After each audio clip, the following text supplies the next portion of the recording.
Helldivers and prospective Helldivers.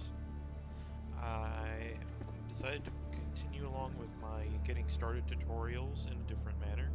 We've done the first three difficulties on all three of the factions, detailing what you'll encounter in the lower end of things.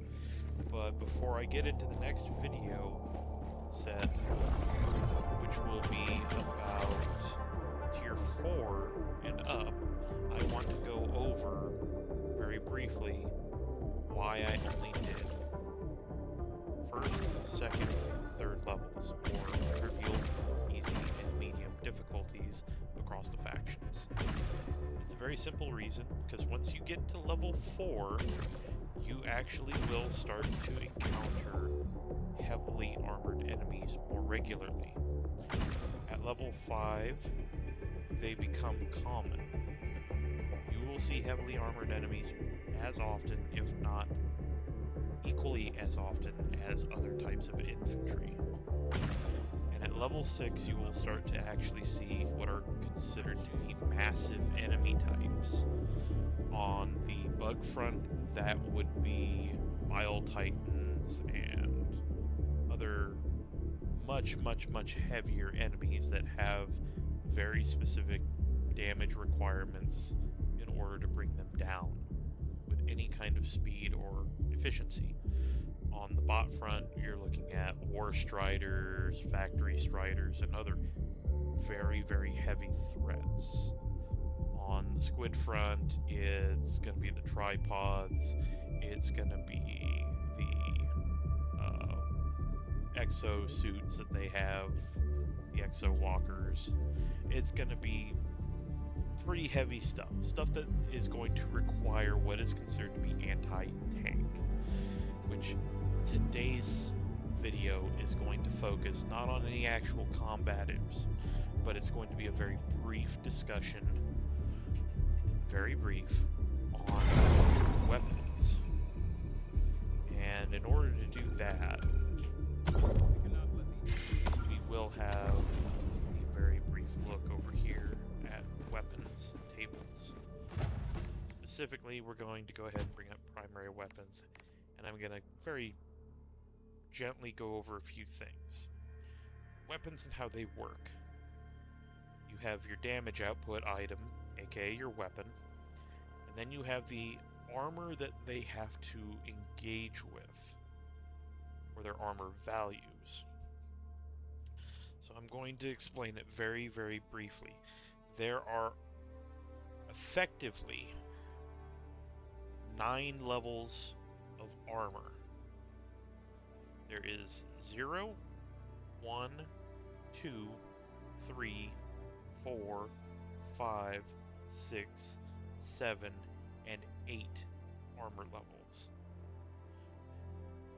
0 to 1 are considered unarmored by the game. That means that a light armor penetrating gun is going to be able to do full damage against them. What does this mean? If penetration is less than armor, it deflects. If penetration is equal to an armor's rating, it deals 65% of the damage and provides a white hit marker. If pen exceeds the armor value, it will inflict full damage and it will have a little red hit marker. So, against the basic bots, the basic bugs, and the basic squids that I've shown before, most of those are 0 to 1 or 2.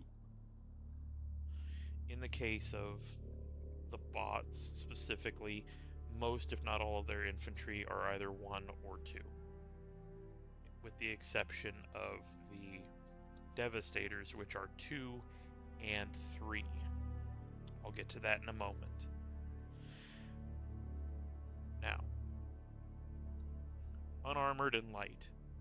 What does that mean? That means that a gun like the AR-59 suppressor that I'm using here, or more importantly the AR-23 Liberator standard rifle, is a light armor penetrating. That means that it will penetrate up to level 2 armor. If it hits a level 2 armored target, it will only do 65% of what it would do normally. This is the initial calculation. There are two separate calculations that take place when you shoot a target. The first is the damage versus the armor rating.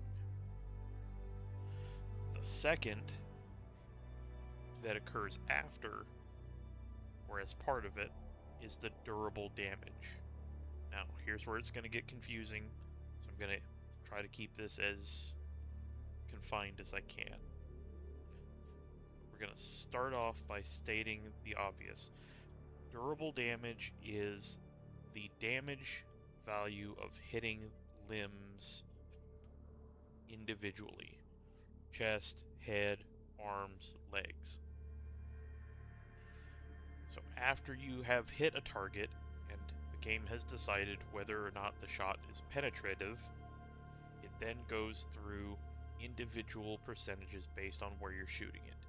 Shooting something in the arm or the leg isn't going to do much damage to the main health pool of the target.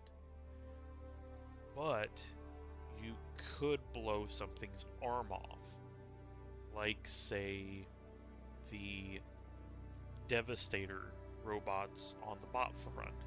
You can actually blow their arms off. And in the case of their shielded machine gun wielding Devastators, it is actually advisable to either get a side shot to blow their shield arm off, or to shoot them from the front and hit their machine gun arm, which will not be protected by the shield and will give you something to shoot at to protect yourself or your allies in the middle of an engagement. So, shooting that, breaking it off, it's possible. Especially if you don't want to try to shoot at their head, which is very, very small and very hard to hit, but is unarmored. Now, there is a caveat to durable damage. It's a very important caveat. Explosives, fire, gas, and anti-tank weapons do not give a flying fuck about durable damage. That means if you hit a Devastator in the leg or the arm with an EAT 17 anti-tank one-time shot rocket launcher tube, it will blow that fucking arm off. But you have to hit it.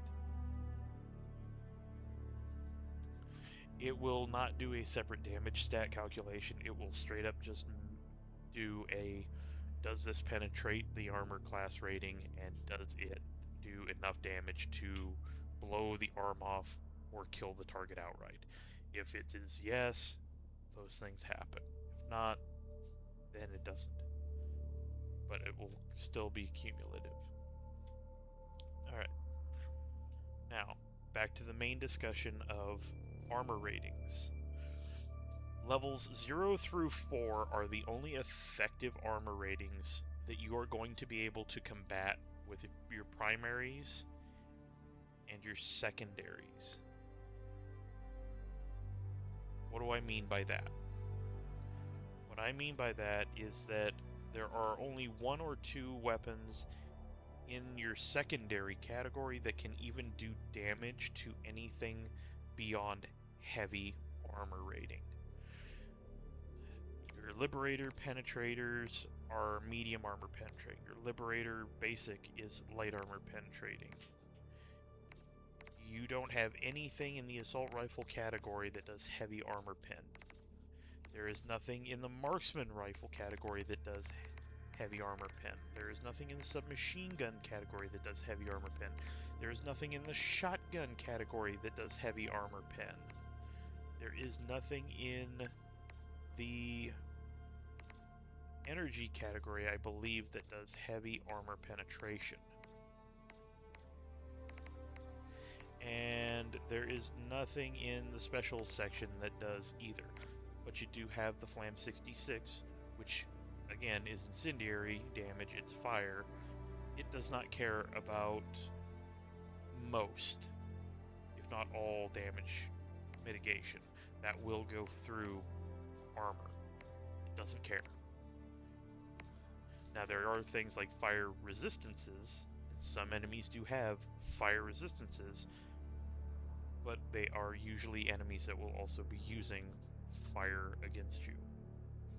Now, back here at the explosive category, there is one weapon in the entire primary tree that does heavy armor penetrating damage, and that's the R36 Eruptor Rifle. It's a bolt action rifle that fires explosive tipped shrapnel shells that on a direct hit will do heavy armor pen. If you're hitting the ground near a target, all the shrapnel I believe is considered medium penetration, not heavy. So that has its own set of issues. But other than that, the only single thing in here that is heavy armor penetrating and isn't like special damage that ignores armor entirely is going to be that R36. There just isn't anything in the categories that will do that kind of penetration in a primary. Now that said, we go over to our secondaries. We do have medium and light pen guns for secondary weapons, but we also have the P4 Senator, which is one of the very few heavy armor penetrating weapons in the game that you don't have to call down as a support weapon. This and the Eruptor have heavy armor pen. What about melee? Melee weapons are medium or light penetration. This is the P35 Reeducator. This actually does have heavy armor penetration. Doesn't do very much damage.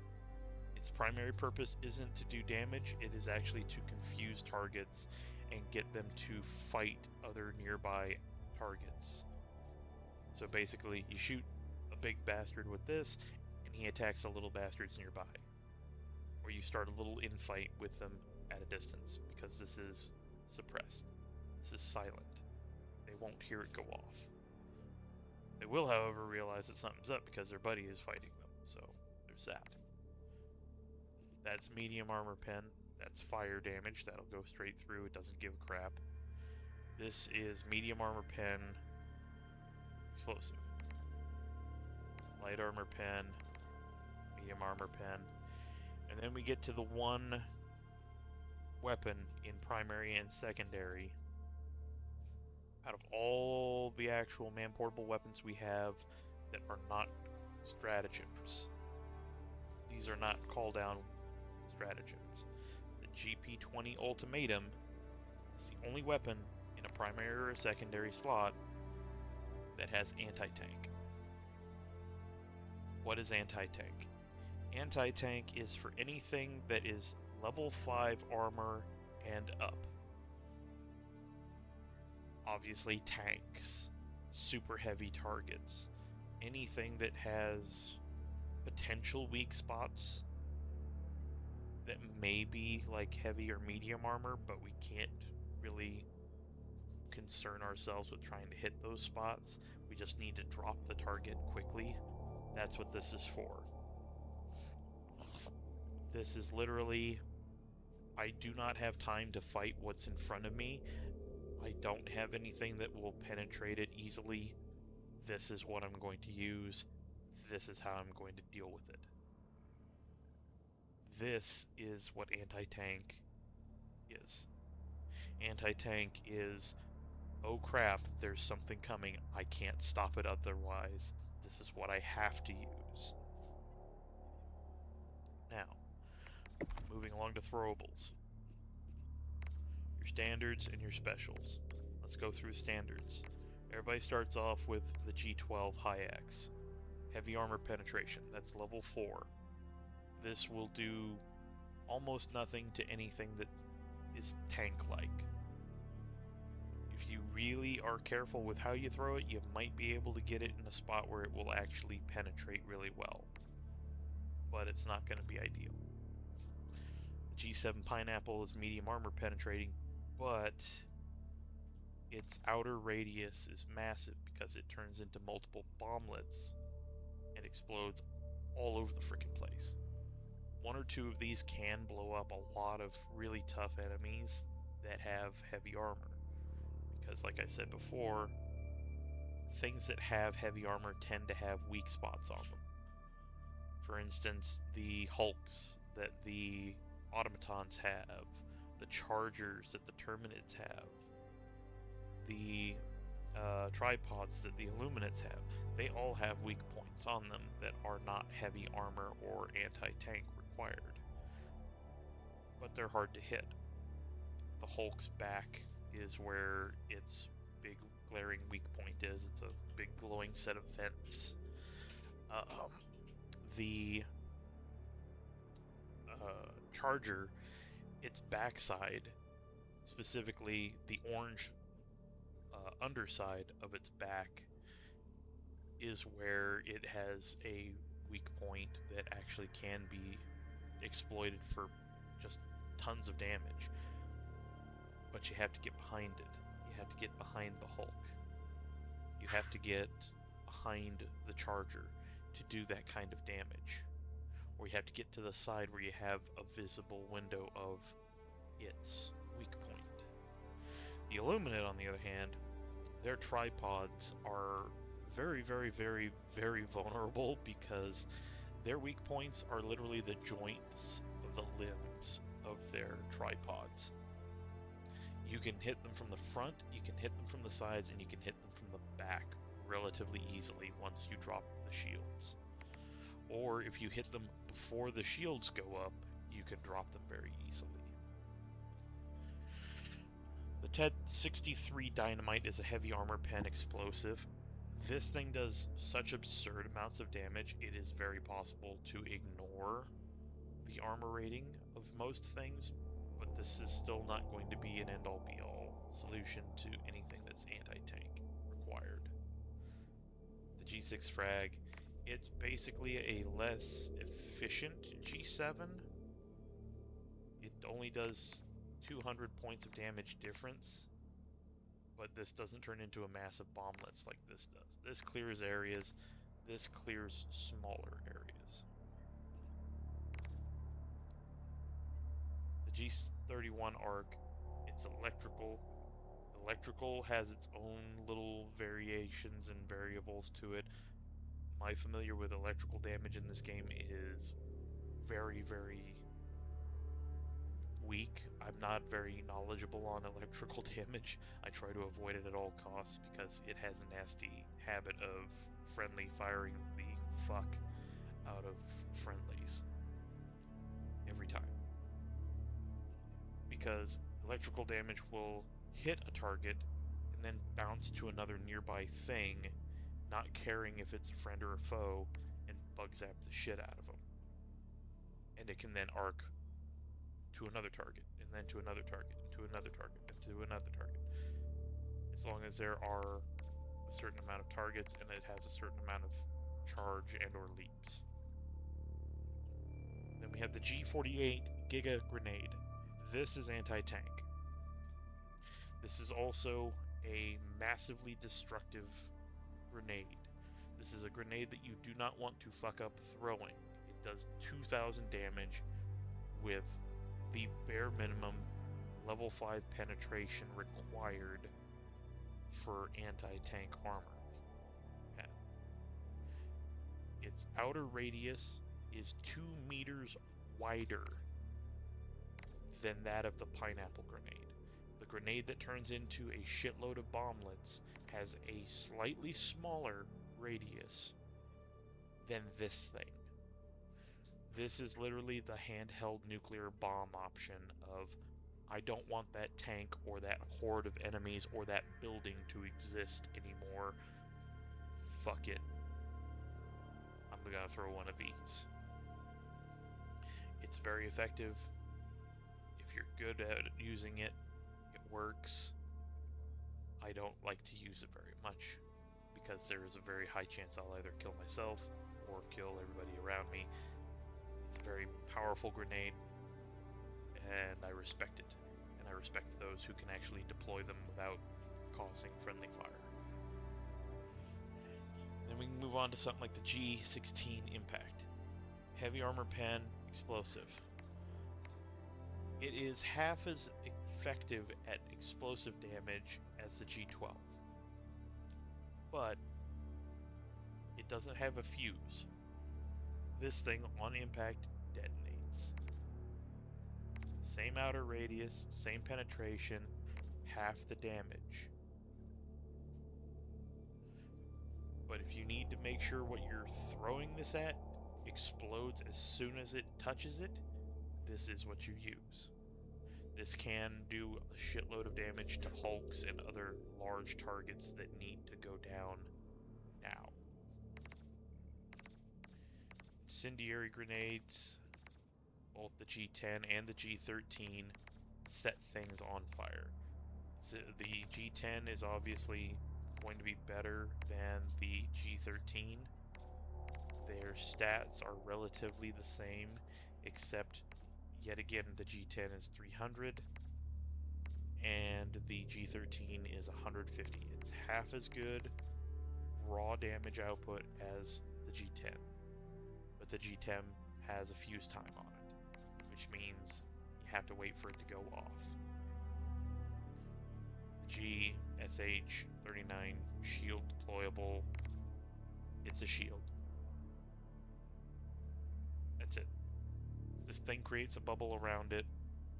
It's not a big bubble, but it allows you to protect yourself, protect your allies, make glowing surfaces. It's a shield. And then we move on to the G23 stun grenade. This does no damage at all. None. Not even a little. What it does do, it's very good at, and that is it can build up stun on targets. This can actually stun large targets. This can stun a Hulk. This can stun a Charger. This can stun effectively tanks. This grenade is able to buy you a few seconds of time to deploy something better to take out a tank, or to get away from a tank, or to get away from a crowd, or to get away from a crowd that's advancing with a tank. This is the nope, I run away now, or the nope, I'm going to deploy something else that's going to destroy all of you. That's what this grenade is for. It does not do very much other than buy you time. G4 gas. It does a tiny amount of damage.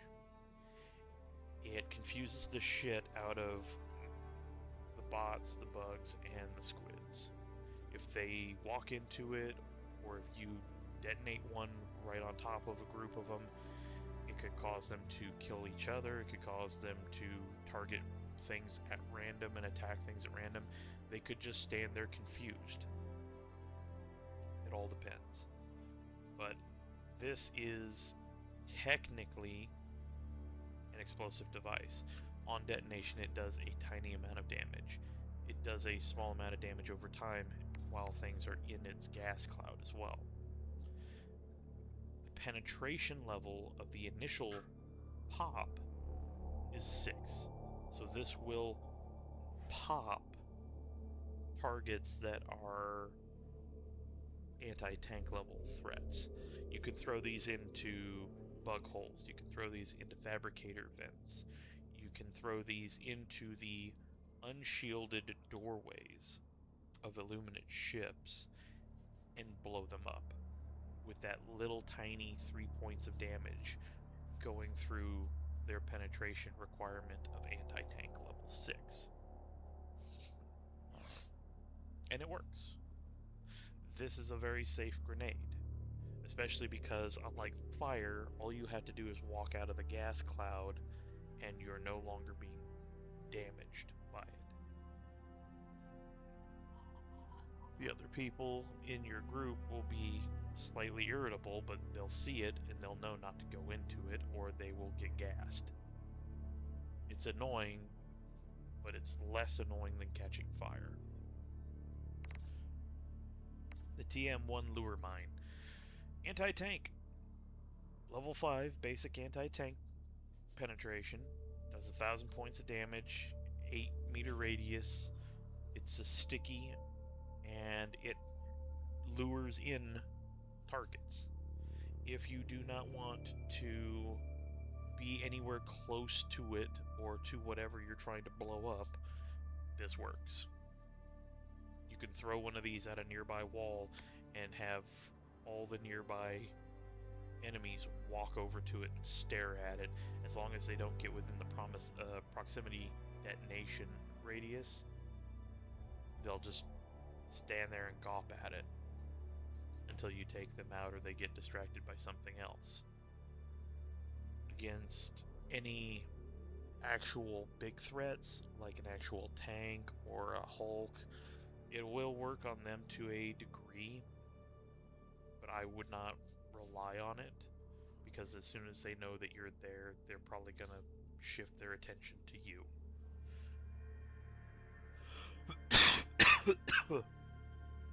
That said, it is an effective device. I don't use it very much, but it works for what it's supposed to be used for. Then we move on to this. This is the G50 Seeker. These little wings on the side will pop out when it's deployed, and it will fly around you like a little drone, and then when it detects a nearby enemy or you ping a nearby enemy, it or all of the others will fly out and blow up on the target. You can have, like, I think it's between 3 and 5 of these things up at a time, just floating around you. And as soon as they detect an enemy, or as soon as you ping one, they will go fly at it and pop it for 500 damage with level 4 armor penetration. Not heavy armor pen, but level 4 medium armor pen. And do a pretty decent chunk out of whatever it's hitting. Won't be enough to kill some of the heavier things, but it will definitely do a fair amount of damage. Not ideal for dealing with actual tanks, though. Then we move on to the G3 Smoke Grenade. No damage, no pen, 8-meter outer radius, 2.4 second fuse time, quote-unquote explosive. This will not pop a fabricator, this will not pop a bug hole, this will not pop an Illuminate warp ship. What does this thing do? It inhibits enemy AI behavior so that they cannot directly target you or your allies if you are in the smoke or the smoke is between you and them. What does this mean? It means if I throw this down, they now act as if they are suppressed or unable to see where I am at. They can still blind fire the shit out of me.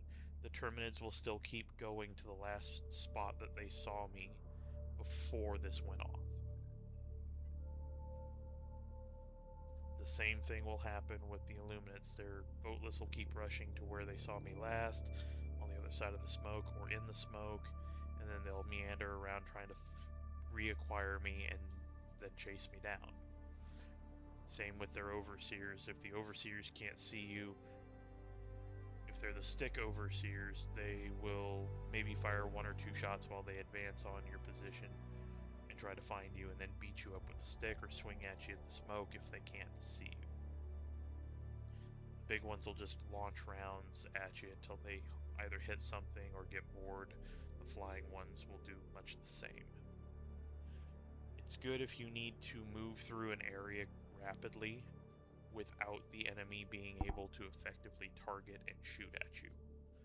This will buy you time to get close to something that you have to take out with something much, much, much heavier, like actual explosives for taking out buildings, or if you need to do an objective that will take time, throwing a smoke to get to the spot where you have to interact, then throwing another one when you get there so that it covers you while you're performing stratagem call-ins and stuff like that, and then throwing another one to finish out and then getting away. That's what this is for. This is to prevent the enemy from being able to attack you directly or to spot you. And then we come to everybody's favorite, the G123 Thermite. It does 2,000 damage. It has level 7 armor pen, anti-tank. It has a 3-meter radius, which isn't much. It's anti-tank, and it's sticky. As it says, a thermite grenade designed to adhere to surfaces before burning at 2,000 degrees Celsius, capable of burning through some armor. What does that mean? You can take out fabricators with this. You can take out hulks. You can take out chargers. You can take out impalers. You can take out just about anything that is a deployable threat with one or two of these. Most things are only going to take one. Some might take two, maybe three, if you're unlucky with the placement. What this thing will do is when you throw it, these little knobs will extend into spikes all around this, and it will hopefully, it doesn't always, but hopefully it will stick in the target on the spot where you throw it. Placement is key sometimes. And then it will start to burn. It will initiate fire damage on the target point blank that it cannot mitigate with any of its armor rating. It'll do a fair amount of this damage. It will royally screw up most targets that it is in direct physical contact with. Then after a few seconds, it'll explode. When it explodes, that's more than enough to destroy a tank. It's more than enough to take out a charger. It's more than enough to take out most of the armored threats you're going to engage with. This will blow up fabricators. This will blow up all kinds of stuff. It might take more than one for some building types. This will not take out specialty objectives like strategy jammers. This will not take out detector towers. This will not take out Bile Titan holes, I don't think, but this will take out a Bile Titan very, very easily if you can nail them in the face. If you nail them in the face with this thing, it's a guaranteed kill. If you nail them in the chest or the butt with it, probably not going to do it without extra damage from some other source. But this is the go-to for a lot of Helldivers because you set it and you forget it. If you can hit something and it sticks, that thing ain't going to exist for very long. Move on to something else. That's what this particular grenade is for. This is its goofy cousin, the G109 Urchin. It does no damage. It has 6 pen, it has a 4-meter radius. It's a sticky stun grenade. What does this do? You throw this at something, it sticks to the target, and it bug zaps them. Doesn't do damage, but it bug zaps them. And it keeps on bug zapping them over and over and over and over and over and over and over for a fair amount of time, locking them down. G23 stun will get a large area of targets, but it has a fuse, and it's not sticky. But it'll basically stun an entire area of about 10 meters and keep them stunned for a short time. This will stun something very large, very nasty, very aggressive for a very long time. This will continuously build up stun on a target. Between pulses, this thing will keep the target locked down. If you're fighting chargers or impalers or a Bile Titan or something, and you need to stun it rather than kill it because you decided to bring this instead of this, you can hit them with this and it'll buy you time. This is a time buying device. Would I suggest this over this? It depends. At high level play, sometimes people would rather stun big enemies to prevent more from spawning, but it's also debatable whether or not that will work, because sometimes you can get like 8 or 9 Bile Titans to spawn in on a map. So stunning one instead of killing it may not be effective. If you just need to stun something and perform an objective really quick and then get the heck out of there, it's not bad. This can also pulse stun the hell out of enemies in a small narrow area and is useful for that purpose. There's also the K2 throwing knife, medium armor pen, 300 damage, medium pen. It's silent, it's got good range, you can pick the knives back up. That's about it. You get a fair amount of them. It doesn't do much. I mean, if you need something to throw that's not going to make a big bang, this will work.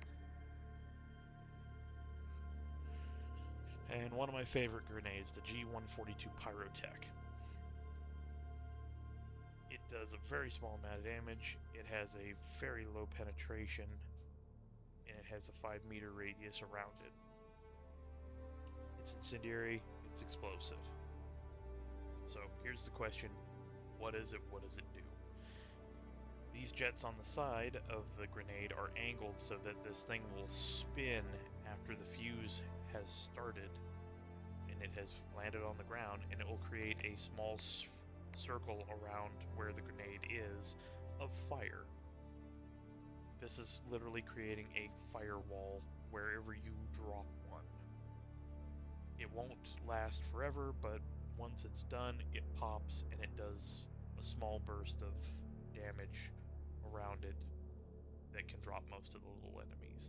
This is an area denial tool that's amazing. I used these back when we first entered the Gloom and we had to deal with tunnel fighting with the Terminids. If you have a narrow corridor that you want to turn into a fiery funhouse of doom, you can throw these in sequence, one far, one closer, one closer, one closer, and as the enemy has to walk through them, they just continuously take damage. And the more of them there are, the more will burn. It's a great option, and this does work against large targets as well because it is an incendiary weapon. So if you have like a tank slowly crawling towards you and your team, and you toss like 2 or 3 of these things out towards it, that tank is now going to catch fire. It's going to take perpetual fire damage, especially because now it has to drive over or past these things very slowly, causing a massive amount of fire damage built up. Alright, so that covers primary, secondary, and throwable.